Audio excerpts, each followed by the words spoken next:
On today's episode of Homebrew. Getting old sucks.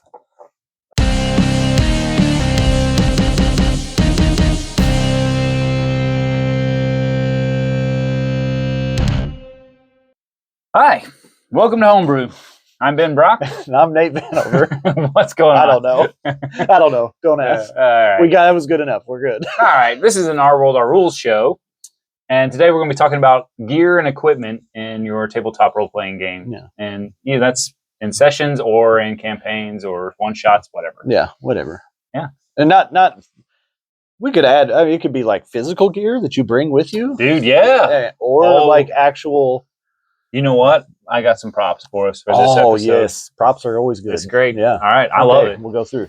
Yeah, so huge surprise. Those props, they don't ever show up. So if you're expecting them to show up in this episode, don't, because they never show up. Hello, Ziggy. Bestest boy in the world. Or that's what my dad tells me. Also, I'm the producer. Well, first of all, I want to give some shout out. This is from my nephew, Anakin. We've talked about him a few times on the show. Yes, my nephew is named Anakin Sky. And he is in the Air Force, and I'm pretty sure he's a Jedi. Yeah, I was going to say. I'm sure he is. But yeah, he gave me this shirt for Christmas one year. I love it. But yeah. Yeah, okay. Shout out to Anakin there. So shout out my shirt. My shirt is from Dickies. And it's a clean mechanic work shirt. Clean mechanic work shirt. It's clean, guys. Yeah. No dirt around here. No. No, that is a dirt-free zone. That is an awesome shirt. I do like it. Yeah. I'm all sitting frumpy. There, I'll just sit like this the whole time.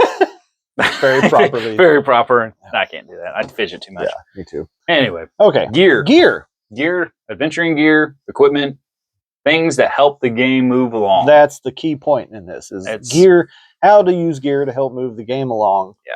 And not even necessarily using the gear in game, just gear that you can create that helps move the game along. And this could be something that you guys at your table collaborate and say, I want to craft this. And maybe it's your player crafting it, or maybe it's an NPC crafting it, or maybe they're like, I would love to find this item. Yeah. And then the DM's supplying this said item in a dungeon chest or on a market, you know, something like that. They can find it.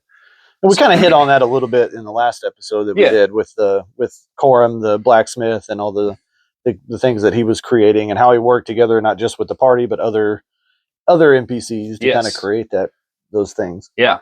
So that's just the kind of stuff we're talking about. And it doesn't have to be something that you create or tinker or build in game. It can literally be something you create for the game and stick in there. So one of the gears that I created, stick your gear in the game. I'm going to stick my gear in this game right now. Phrasing. I inserted it. Nope.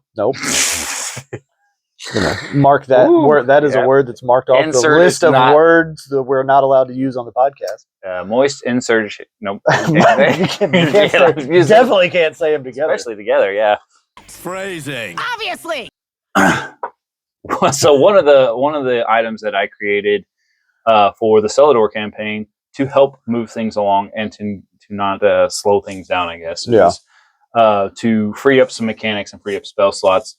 Was I gave you guys a ring of sending, so you guys could have constant communication with the other. There's also a funny story with the whole ring of sending because we leveled up right before you gave me that. Yeah, and me as a wizard, you gave me the ring of sending right after I had leveled up, and I had chose sending as one of my spells for that same reason. So it was like I chose it for a spell, and then you gave me the ring, and I was like, "Well, that was I guess I don't need that anymore. Fucking pointless." I need to go take a long rest.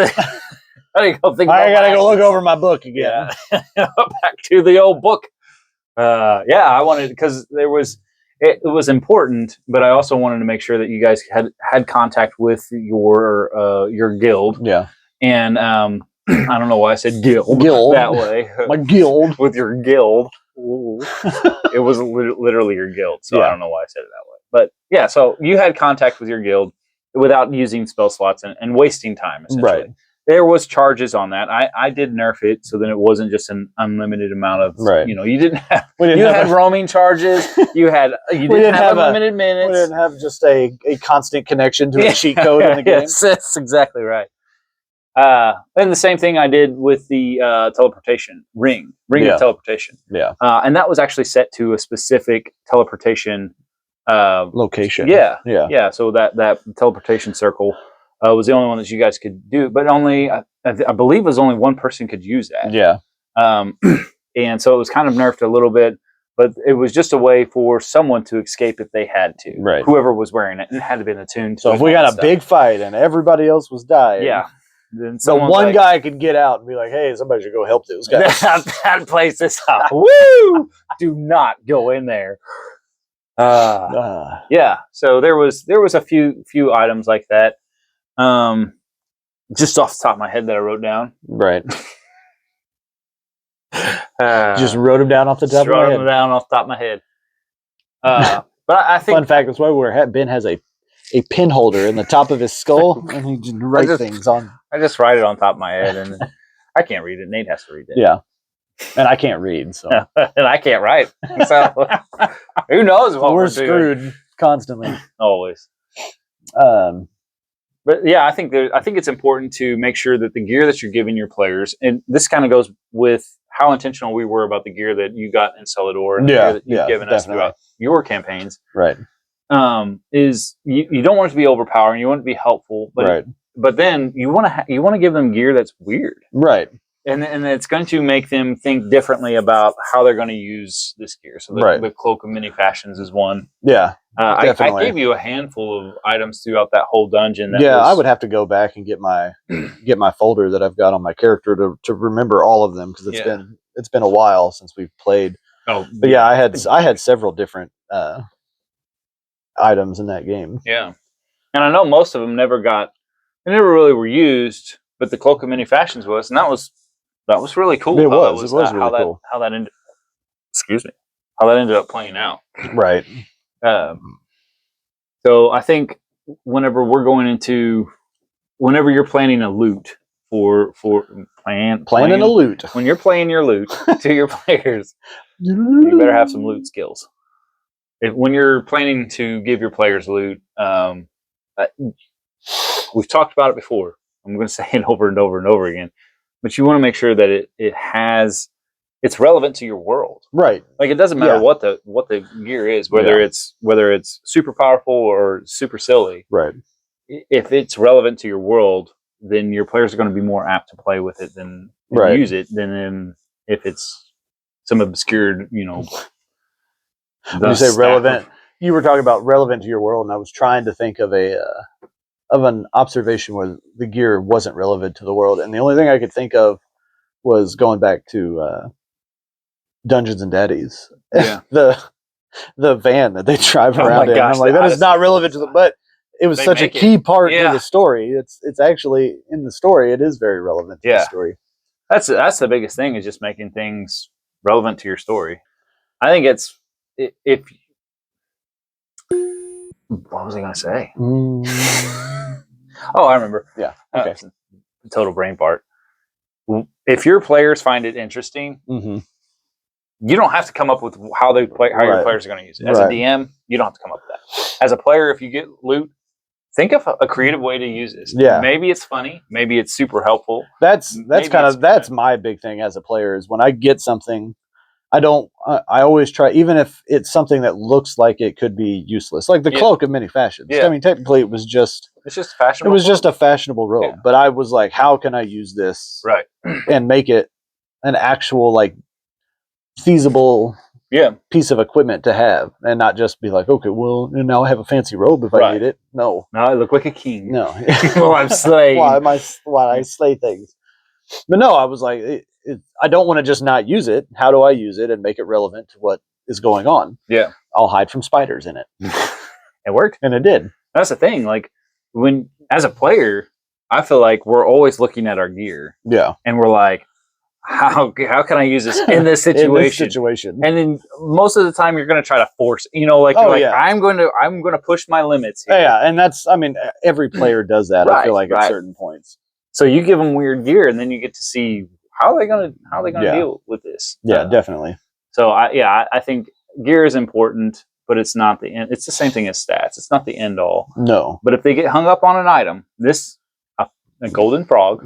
All right, so these two geniuses are about to talk about a story that has not been recorded for this episode or any episode because I can't find it anywhere. So let me explain what the story is. The story relates back to the first ever campaign that Nate had ran. He was running it for his family. It was out of the starter pack module that comes with a D&D starter pack for 5th edition. In this module, they were exploring a cave. It was his wife and 2 sons, Coulter and Draven. While they're exploring this cave, they're killing goblins. They find a treasure chest, and in the treasure chest, along with some other stuff, there was a golden frog. And Coulter, his youngest son, he found the golden frog. He was super excited when he found it, and he thought that it was some kind of special item. Really, it was just a piece of treasure that they could sell to get some gold, but Coulter was fixated on it. He really wanted to find a meaning for this. He kept trying to do investigation rolls and stuff on it, and there was no meaning for it. So after the session was over, Nate knew that he had to do something. He was going to fixate on it. He went and he homebrewed a little side quest for their next play session. So when they went to play the next time, they were adventuring through the woods and they come across a pond Nate had added. It wasn't in the module at all. And this was his first time adding stuff to a story like this to get over something. So anyway, they find this pond, and in the pond, it's a bunch of bullywogs. Not just bullywogs, but there's a giant frog statue in the middle. It's like some kind of secret place that they weren't supposed to find. So they walk up to the big frog statue, and there's a place to set the little frog statue that Coulter had. So he sets it there, and it opens up a secret passway to this tunnel. At the end of the tunnel, there are some magical items that Nate had come up with. So when they go down there to get them, of course, Coulter's excited because he's finally found the meaning for everything, and he runs to grab this stuff, and the items were actually inside of a gelatinous cube, and he gets stuck in the gelatinous cube, and they have to fight it to get out. It created this whole battle. It was really memorable for everybody. Coulter was super excited at the end because he had found the meaning for his frog and got to have a fight and got a cool magical item. So anyway, that's what they're talking about. You'll never see it because we never recorded it, but now you have me telling you, so I guess I'm part of the show now. So blah blah blah blah blah. Yep, the golden frog. Run with it. And that might be a collaboration thing with your player, like where in game you're having a conversation with them saying, well, what do you think this is? Right. What does this look like? What are your theories behind it? Let's roll some investigation and see. Yeah, and look into it. Yeah. History, and you know, what's funny is I did all that with Coulter. Yeah. And it all worked out so perfect when in that situation, because he rolled investigation on it. He was doing all kinds of arcana check, and he failed everything. Oh, so yeah. He literally just every time he tried to do anything, he would fail and be like, you don't it's know. just a golden frog. Yeah. You don't know what you don't know. You have no idea. It's a golden frog. Looks like it's worth about 100 gold. According to the stat sheet here, it's worth 100 gold. I love that. I think that's one of the best stories of just that we have on hand. That it really it's the fundamentals of D&D, right, in a nutshell. And it's just whenever a player is like, I'm excited about whatever the item is, whatever the location, whatever it is they're excited about, and then your dungeon master takes that and runs with it.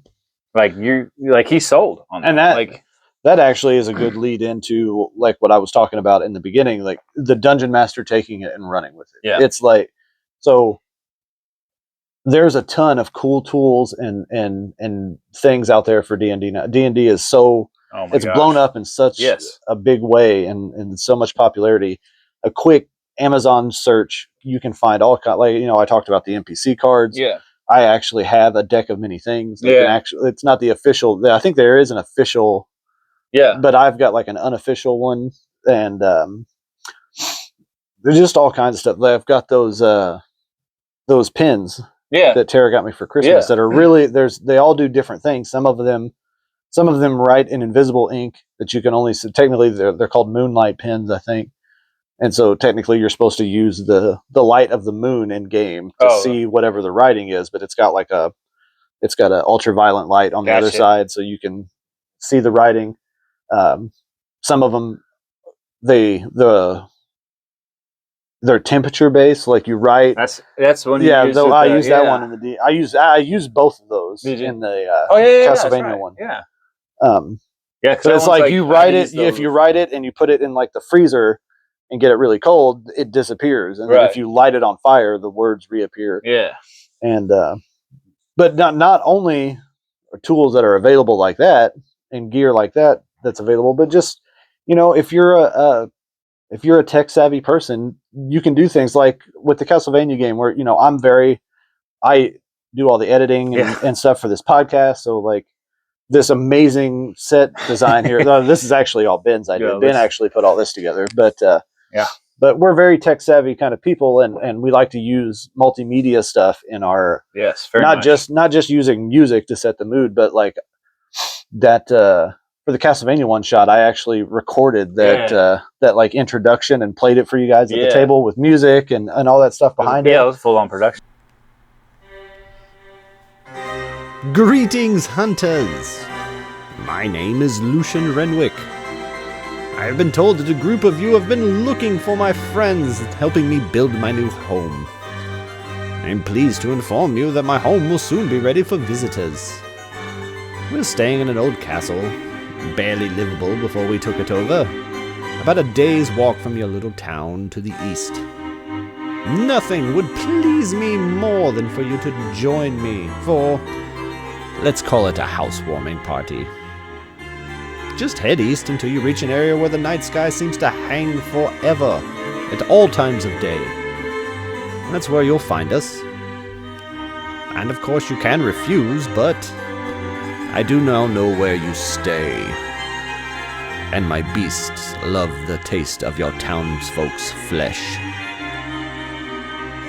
Sincerely, Lucian Renwick.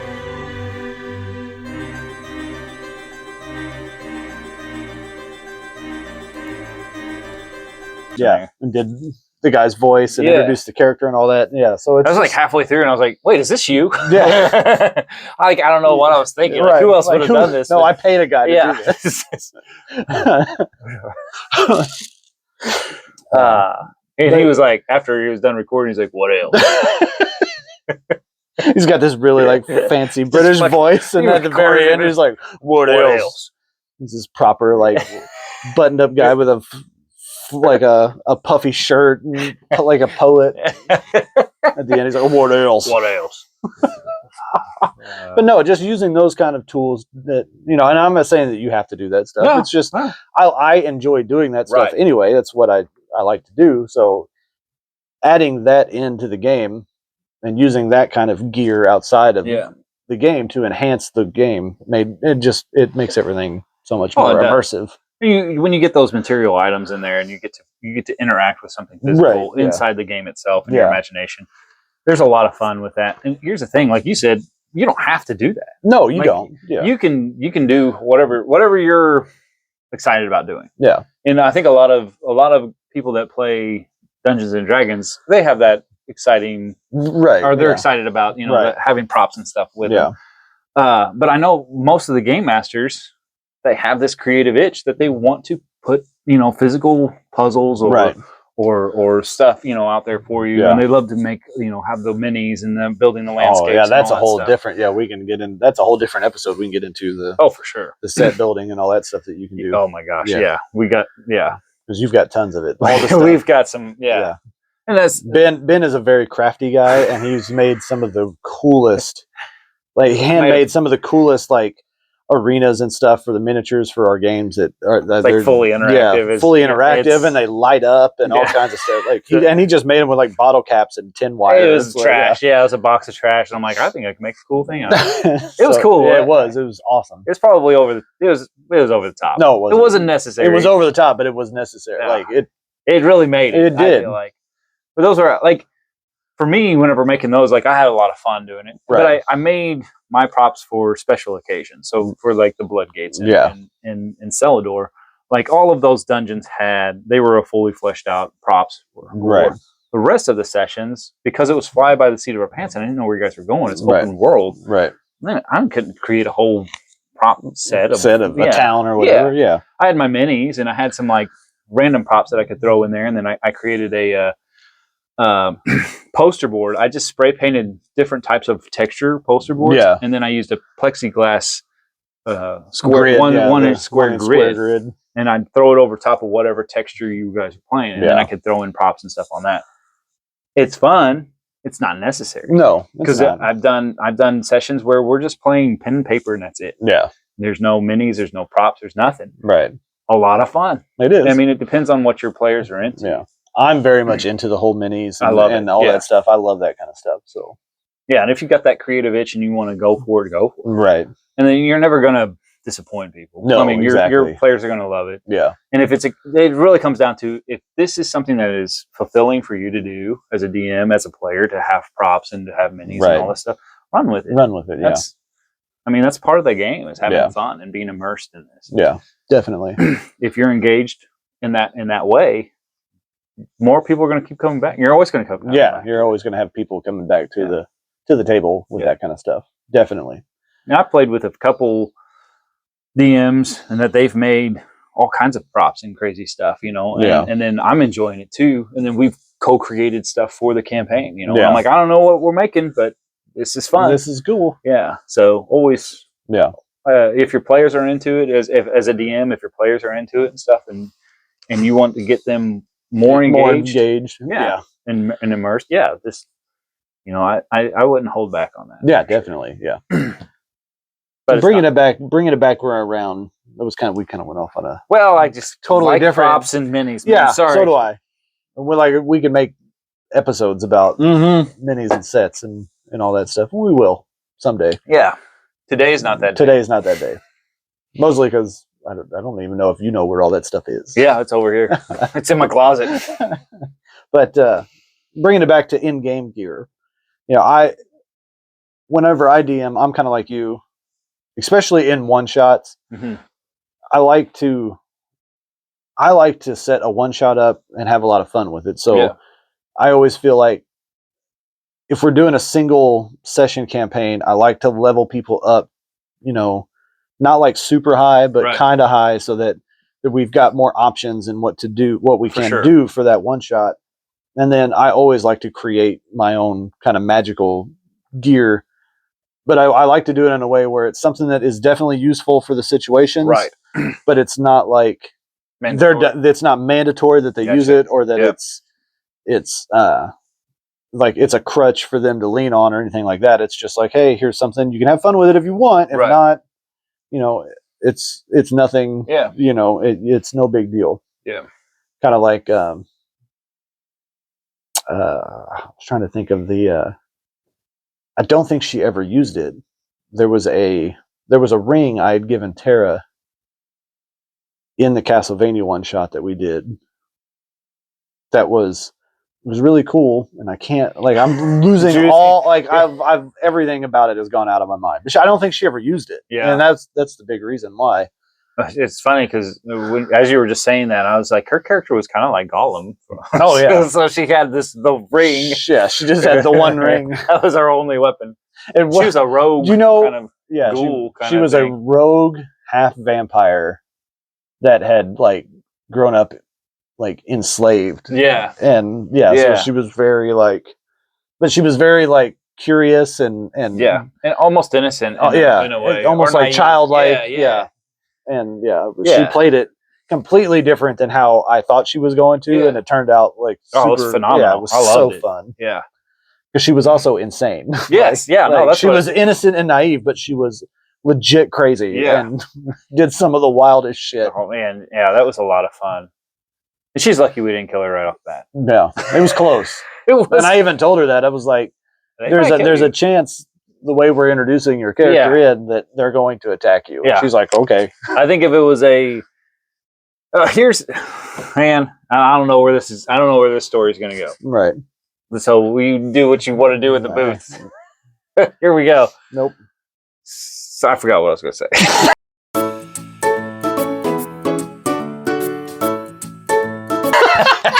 Let me tell you something. Okay, totally remember. I definitely didn't forget anything. No. Jeez. Been hit one too many times. Okay. It's all that coal dust. Yeah, it really is. It's. I gotta stop talking because you're gonna forget it. I'll forget.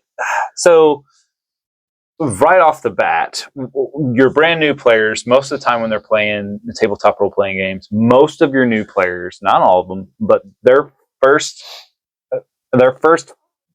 thought and action is attack. Oh yeah, right off the bat. Yeah.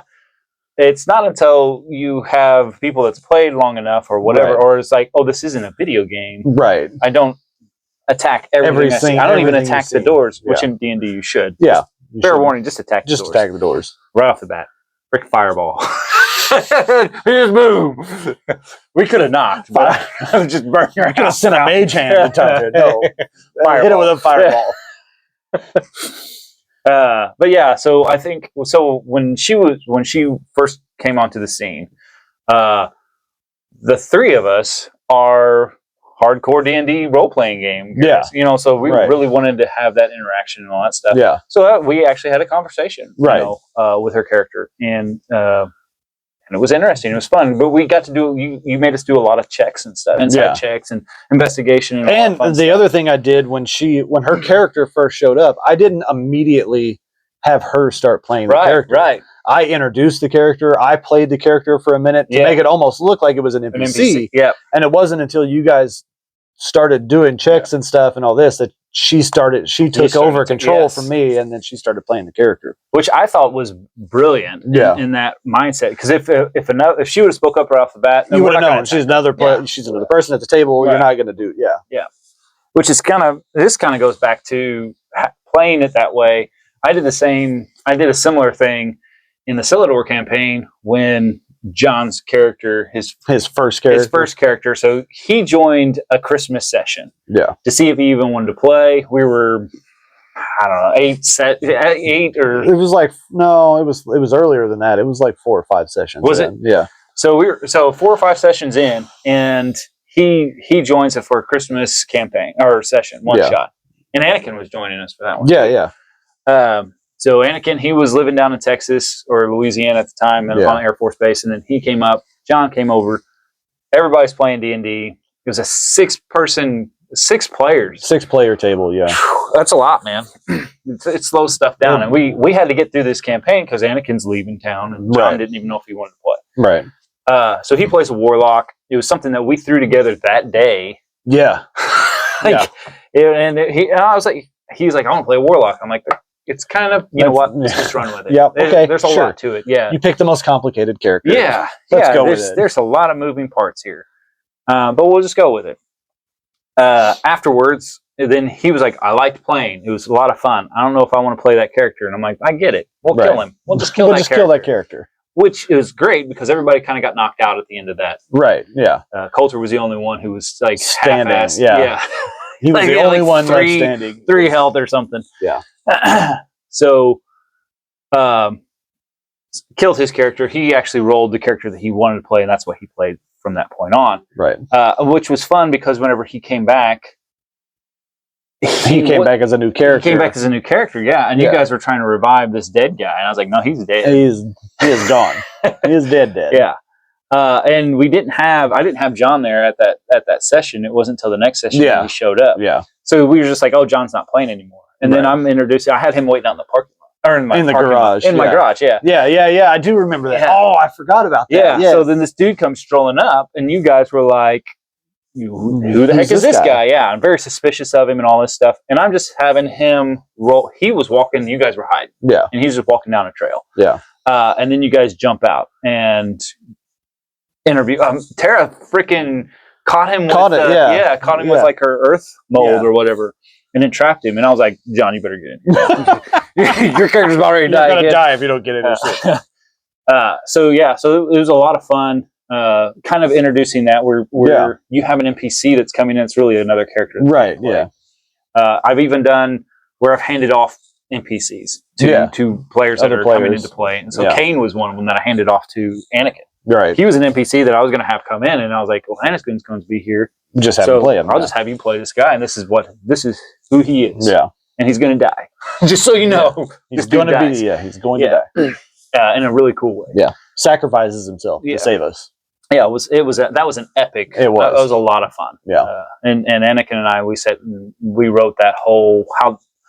It wasn't even so much a railroad. I mean, it was kind of a railroad because I was like, "This is what your character is going to do." Right. Like this is what his goal is. Right. This is his highest passion is to fight this guy. Right.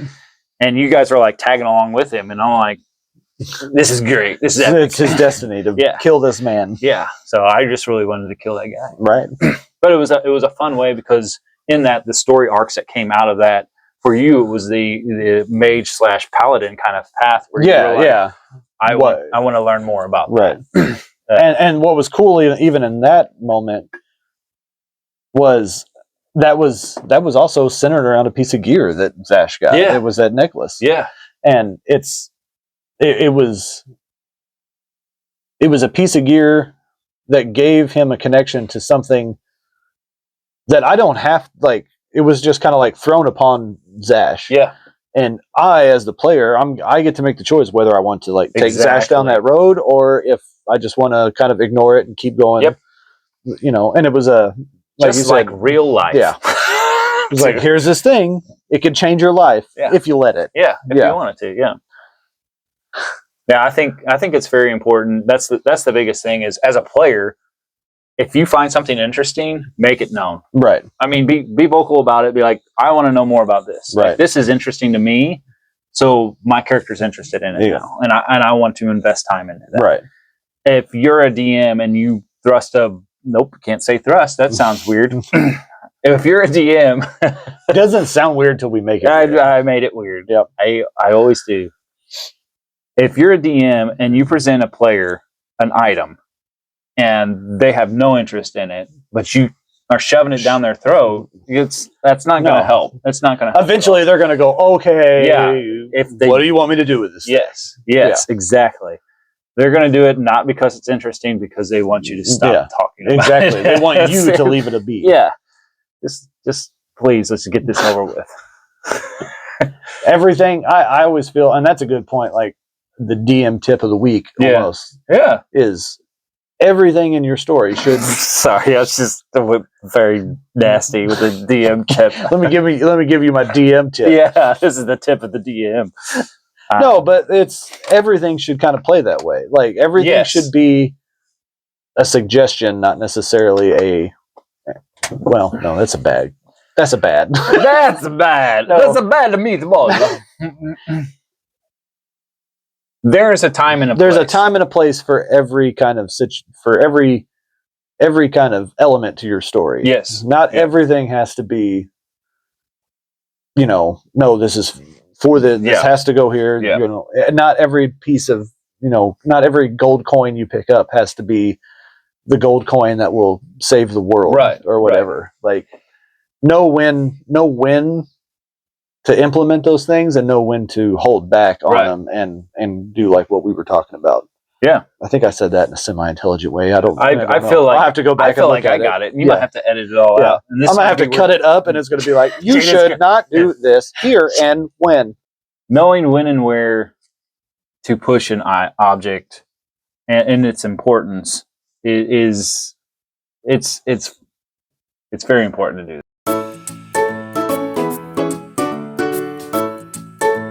that. It's paramount to your success in a game. Because not everything you find is going to be epic. Right. Nor should it. No, it shouldn't be. You should have a very rare epic stuff. Yeah. And then everything else is mundane. Right. And if they make something out of the mundane, like the frog statue. Sorry. It's like I was trying to fight a yawn, and I was like, "Don't do it." I'm boring you with my conversation. I had to let a demon out of my body. We got a Wookiee yawn from here on out. Yeah, but the golden fruit. Yeah, the golden fruit. Know when to use your golden frog. Yeah, that's it. That's it. Is this a golden frog situation? Yes, this is a golden frog. Like is this a golden frog situation? Yeah. Write that down. Yeah, that's. I don't have a pen up here. Okay. This is technology based. We are past the pen and paper. I'll write it down on screen. Yeah, we said it. You'll get it. Over here. No, center. There he goes. That'll come out of my hands. Know your frog. Know when to use your frog. Is this a frog situation? What the frog is going on right now? Okay, well, I think we covered all the bases on equipment and a lot of other bases that we didn't mean to. We didn't mean to, but it was, good conversation. Yeah. I'm never going to stop a good conversation just because it's not on topic. Right. And that's good because if that's the case, we'd never have an episode. We would never have a conversation. It's just be like, well, that's not what we were talking about. That's not what we were talking about at all. No, I think that all of that kind of ties into everything. It's just the flow. I guess the episode of today is the flow of your session. Yeah. And it's just making sure that know your flow. Know the flow. Know your flow. Know your flow. Yeah. Okay. I like that. I mean, know the flow of your game. Yeah. Yeah. It always comes back to knowing your players. Yeah, exactly. Listening to what they're saying and what they're interested in. And that doesn't mean that you don't do anything you're not interested in. Right. As a DM, you're providing a lot of content and creation. Well, and I think as a closing note too, we always talk about know your table, but it's important, I feel like, for your table the DM is playing the game with you. For sure.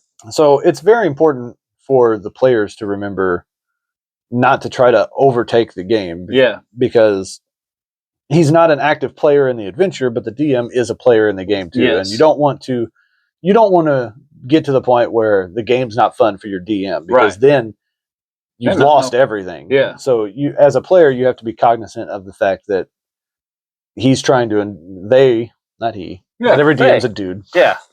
They are trying to enjoy the game just as much as everybody else at the table. Everyone's there to play. Right. Everyone's there to have fun, have adventure, share stories, create, inspire each other. Like that's the premise of the whole thing, you know. So if you got to respect your DM a little bit. Respect your DM. Yeah, that's it.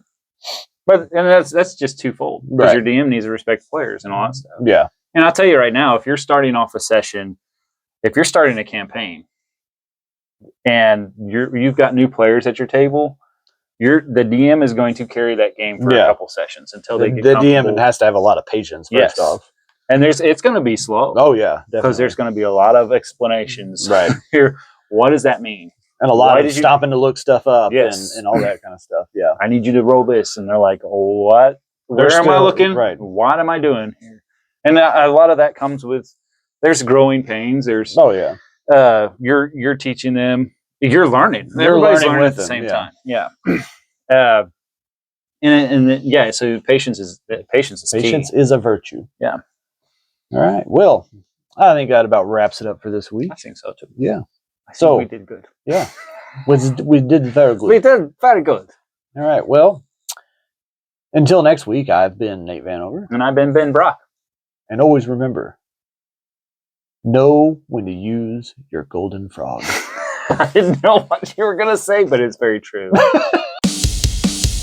I don't know about you guys, but my favorite part of the episode was when I came on and was telling the story about the golden frog. I really liked that part. Anyway, the guys want me to let you know that they stream video games too over on Nate's YouTube and Twitch channel, Natimus_OWOR.